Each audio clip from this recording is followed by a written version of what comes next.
Бидний үргэлж боддог эсвэл ярьдагч яг хэрэгжүүлэхэд төвөгтэй зүйлсийн нэг бол хуримтлал юм. Хуримтлал нь санхүүгийн, эрүүл мэндийн гол үндэс бөгөөд бидэнд ирээдүйд тулгарч болох санхүүгийн бэрхшээлүүдээс хамгаалалт болж өгдөг.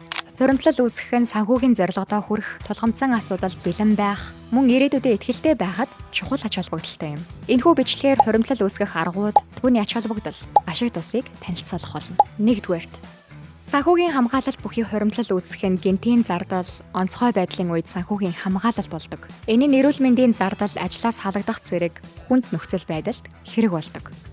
2-р ирээдүйн зорилгод хүрэх хуримтлал нь байшин авах, сургалтын төлбөр, тэтгэврт гаргах зэрэг урт хугацааны зорилгоудад хүрэхэд тусалдаг. 3-р санхүүгийн эрх чөлөө, санхүүгийн хуримтлалтай байх нь бидэнд санхүүгийн эрх чөлөөг өгч хүссэн үедээ амрах, амьдралын чанараа дээшлүүлэх боломжийг олгодог. Харин одоо хуримтлал үүсгэх аргуудаас дүрдээ. 1-р төсөв гаргах сар бүрийн орлого зарлага тэмдэглэж төсөв гаргахаа зардлаа хянахад тусалдаг. Төсөв нь таны орлогоос авсан зарлага гарахгүй байх боломжийг бий болгоно. Энэ нь тооцоогүй үрлэгэн зангаас аварна. 2-р банкны дансандаа автомат хуримтлал үүсгэх тохиргоо хийх нь санхүүгийн сахилга баттай байх нэгэн арга юм.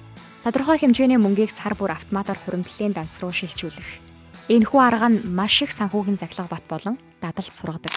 3-р зардлаа хянахдаа хэрэггүй зардлуудад танах, тэдгээрийг бууруулах нь чухал. Жишээ нь идэвхтэй ашигладаггүй гишүүнчлэлийн карт, дэмий зарлага зэргийг хасах хэрэгтэй. 4-р хүү бодогддог хадгаламж нээж мөнгөө хадгалах нь таны хуримтлалыг өсгөхөд туслана. Хадгаламжийн дансны хүү хуримтлалыг илүү хурдан өсгөх боломжийг олгодог.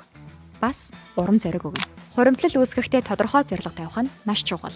Тухайлбал хуримтлалаа юунд зориулж байгаа, ямар хугацаанд хүрэхийг хүсэж байгаа зэргийг тодорхойлох хэрэгтэй.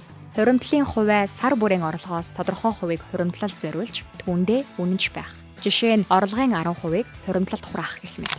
Хамтдаа хуримтлуулах, гэр бүл, найз нөхөдтэйгээ хамтран хуримтлал үүсгэх нь илүү урамтай байдаг. Хуримтлал үүсгэх нь санхүүгийн эрүүл мэндийг дэмжих, ирээдүйн зорилгодоо хүрэх, санхүүгийн хамгаалалт болох чухал арга зам юм. Төсөв гаргах, автомат хуримтлал үүсгэх, хэрэггүй зардлуудаа бууруулах зэрэг аргуудыг ашиглан хуримтлал үүсгээд үзээрэй.